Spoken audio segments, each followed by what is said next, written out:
What's up, guys? It's TechnoViking23 coming to you today with another Warframe video, and today we're going to be taking a look at the third farming method you can use early on in the game when you're first starting out on your initial planets. Now, we've already been over the survival and the excavation missions. Today we're going to go over what's called a defense mission. Now, these are kind of interesting. This is more of a horde mode type mission. Basically, what you're going to do here is you're going to be dropped into a zone. It'll either be in an inside area or an outside open space. There will be an objective at the center that you will have to defend against waves of enemies, and it's pretty much how it's going to go the entire time. Now, for this video game, we're just using Excalibur and using the Bratton and the Kronos and Sicarus pistols, so pretty much all basic gear you can get early on in the game. So I want to kind of try to show you guys that you can actually do these farming methods just using the regular weapons and stuff you can buy from the store with credits along with your initial Warframe that you get. So we're going to go through here. Now, the enemies are going to spawn from different points, and they're going to come towards the middle. In this one here, we're having to defend the Orakin thing at the middle of the map here. So that's going to have a health meter. You'll see it on the left-hand side. It's going to have shields and health. Now, when that gets to 0, it will be destroyed. You will fail the mission. So you want to make sure you're keeping enemies away from that, and you're killing enemies as quickly as possible. Now, this is a mission you can do these solo, but again, it's kind of more effective if you have more than one person, because that way you can cover more parts of the map. Now, if you do it with more people, there are going to be a little bit larger enemy spawns, but either way, it's not too bad. You can definitely solo this and do it for a fairly long time. There's going to be five waves you're going to have to get through, and at the end of those 5 waves, you're going to get a modification reward normally. You can get all kinds of different rewards doing this, but the mods and the other rewards are going to improve the longer that you stay in the map and fight. After the end of every 5 waves, you'll get the option of extracting or continuing to fight on. Now, the enemies will get more difficult with each 5 waves, so as you progress, just like on the survival and the excavation missions, you're going to be fighting tougher opposition. But you should be able to easily solo, 15, 20 waves, no problem. In this video, we're only going to do 15 waves. It takes about 20 minutes or so. Credits, we get about 3,300 credits. We do get a bunch of materials, and we actually get 13 mods that drop in this match, which is pretty good. We get 3 awarded from surviving 15 waves, and then I got 10 mods that just drop from random enemies, a couple of fusion cores, and things like that. So this is a good way to farm for mods early in the game. If you're trying to get some mods for fusion and everything else to get your Warframe a little bit more powerful, these farming missions are a good way to do that. But again, just using the basic weapons and things. Now, this is probably the least effective of the 3 map areas that you can do to farm early on. You're going to get a little bit more bang for your buck doing the survival and the excavation. Personally, I think the excavation ones are the best because it's a lot easier to get those void keys.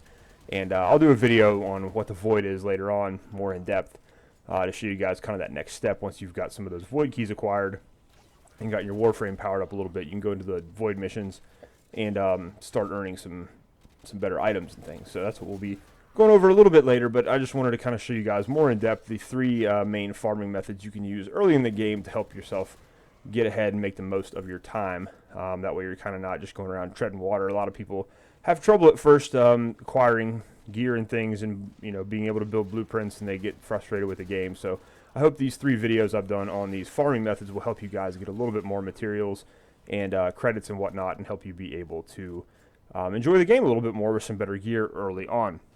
As always, guys, I appreciate you watching. If any of you Warframe guys have any comments or things you'd like to add below, feel free to put them down below in the comments, and may add some of your tips and advice to future videos. You never know. But that's going to do it for me. Hope you guys enjoyed the video. If you want to watch all the way through to the end, you'll be able to see some of the drops I get here. And I guess one other thing I would add here is when you're doing these missions, make sure you swap weapons often. Like use your secondary, go and melee a couple guys. If you just keep using your primary, you're going to run out of ammunition, as there are a lot of enemies you have to fight here, and they won't always drop your specific ammunition type. So make sure you're switching weapons up. You'll get some XP on all those weapons, level them up a little bit quicker. But that's definitely a good way to do that as well. So that's going to do it, guys. I hope you're having a great day. Thanks as always for watching, and I'll see you again next time.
Reinforcements available.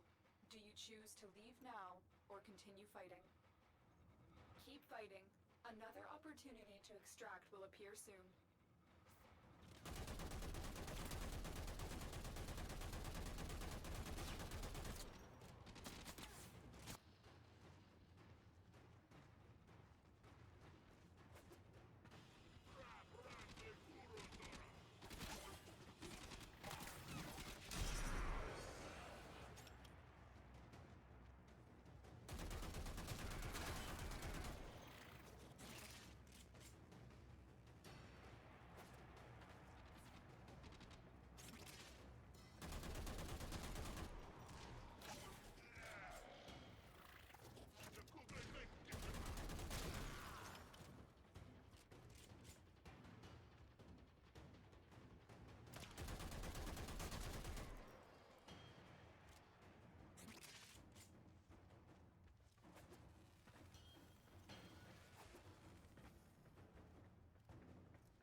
unless you can handle more of the enemy. Continue to defend. You will be rewarded for your bravery.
Reinforcements available. Do you choose to leave now or continue fighting? That's the last of them. Objective is secure. Let's go home.